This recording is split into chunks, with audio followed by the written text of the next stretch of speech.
I walked into the house after a long day at work, eager to relax, but something didn't feel right. The usual peace I hoped for was missing. As I passed by our small office, there he was, Greg, my husband, sitting at the desk, papers spread out in front of him. And not just any papers, my personal files, bank statements, and journals. The realization hit me like a punch. My heart pounded as I tried to make sense of what he was doing. What? What are you doing, Greg? I asked, my voice quivering with a mix of anger and disbelief. He looked up slowly, not the least bit apologetic. Just checking on things, Emma, he replied calmly, his tone patronizing. With the baby coming, I need to know everything's in order. His nonchalance stirred a deep anger within me, one I had tried to bury for too long. You have no right to go through my things, I said, trying to keep my voice steady, trying to hold onto whatever shred of respect I had left for him. Greg barely flinched. Instead, he leaned back, crossing his arms as if I were the one overreacting. Emma, your finances are our finances. If there's a problem, it's my business too. You're about to be a mother, and you're acting like I don't have a right to know. Don't we all need to be responsible here?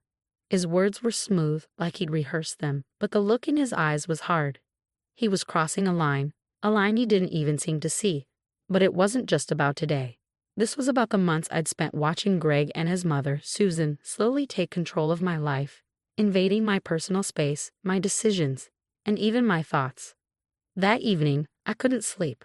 I tossed and turned, Greg snoring peacefully beside me, while my mind raced, replaying our conversation and every red flag I'd ignored. Since the moment Susan had moved in temporarily to help with the pregnancy, my life had felt like a tightrope walk. And yet, in every decision, Greg sided with her. If I wanted space, she needed to help. If I expressed a preference, I was being difficult. My wants and needs became secondary, and then, it seemed, they became invisible. The next day, I confided in my best friend, Rachel. We met at our usual coffee shop, a place where I felt like I could breathe. Rachel listened carefully, her eyes widening as I poured out everything I'd been holding back. The constant belittling, the passive-aggressive comments from Susan, the feeling of being trapped in my own home. Emma, she said finally, her voice soft but firm, you don't have to keep living like this. You're not alone. You deserve so much better than this. You deserve to be happy. Her words struck me, and a knot I hadn't realized was there loosened just a little. Rachel was right. I didn't have to keep suffering quietly, putting up with Greg's coldness and Susan's manipulations.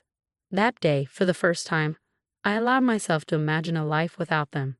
A life where I had control over my choices, where I could raise my child in peace. I realized I needed help. I needed to find a lawyer and get my life back. A few days later, I walked into the office of a family attorney named Ben. The room was warm, filled with light from large windows, and the air felt calm and inviting. Ben looked to be in his mid-40s, with a kind smile and a reassuring presence. I felt a glimmer of hope as I sat across from him and explained my situation. I feel like I'm constantly being watched, I said, my voice breaking as I described Susan's overbearing presence, Greg's constant siding with her, and how they both managed to isolate me from friends and family. It's like you're trying to erase me. Ben listened intently, nodding with understanding. When I finished, he leaned forward. Emma, you're very brave for coming here today, he said. You're taking a necessary step for your well-being and your child's. But be prepared. Standing up to them won't be easy. They'll likely fight this. I'm ready, I replied, and in that moment, I meant it. I can't keep living like this. In the following weeks, Rachel helped me gather documents and create a plan. Each piece of evidence, every journal entry, every carefully saved message felt like a piece of armor. There were nights when I felt like I couldn't go on, when the weight of my decision threatened to pull me under. But each time, I thought of my future, and I thought of my baby. One night, I sat down with my parents and told them everything. They had sensed something was wrong, but they hadn't known the extent. Their support was unwavering, and the pride in my father's eyes as he told me, "You're stronger than you know." Emma gave me the resolve I needed. Finally, the day of the hearing arrived. I'd barely slept, my stomach a bundle of nerves as I walked into the courthouse with Rachel and Ben beside me. The waiting area was filled with people, all facing their own battles. I tried to steady my breathing, reminding myself that this was my fight for freedom, for my life back. Greg and Susan were already seated when I entered the courtroom. Greg's face was hard, expressionless, while Susan's gaze was cold and sharp, her eyes calculating. She looked at me as though I were a stranger, but that's exactly what I'd become to her. I wasn't the submissive woman she'd wanted me to be. Ben leaned over and whispered, "Remember, Emma, you're here to tell your story, to claim back what's yours." I took a deep breath, feeling my strength return. I was ready. When it was my turn to speak, I walked to the stand, my legs trembling but my mind sharp.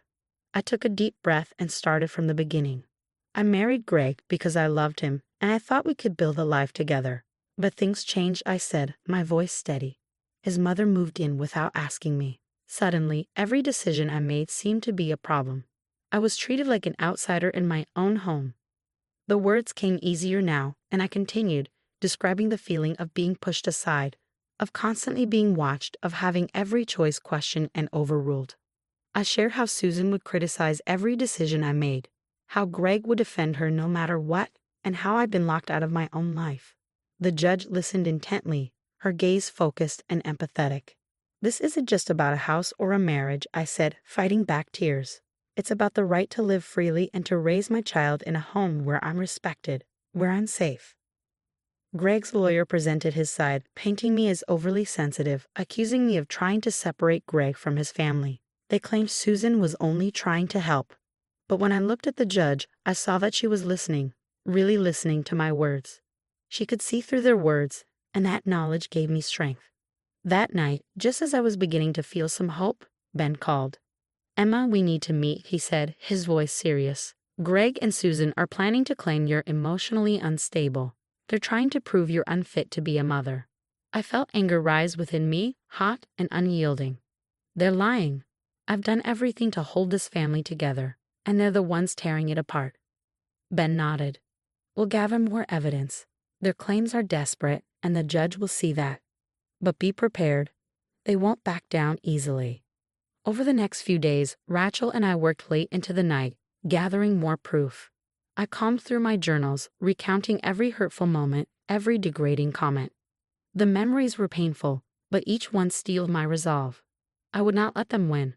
Finally, the day of the final hearing arrived. The courtroom felt colder, the tension palpable. Greg and Susan sat across from me, their faces hardened. I could feel their resentment, their anger. But I was beyond caring. This was my fight, and I was ready to see it through. As I spoke, I laid bare every moment of manipulation, every instance of feeling like a prisoner in my own home. I described the pain of being isolated, the nights I'd spent crying in silence, feeling like I was disappearing. I could see the judge's expression soften, her brow furrowing as she absorbed my words. Finally, Greg's lawyer tried once more, repeating their claims of my supposed instability. But I saw the judge's expression shift. She wasn't buying it. When the judge delivered her verdict, her voice was calm but firm. "Based on the evidence and testimonies, I find that Emma has endured emotional abuse and manipulation. I am granting her full custody of her child and sole ownership of the home." The relief washed over me, so powerful I thought I might collapse. I'd won. I was free. In the weeks that followed, I moved back into my house, my true home, and started redecorating, reclaiming my space. Every brushstroke of paint, every new piece of furniture felt like a step forward, a small victory in rebuilding my life.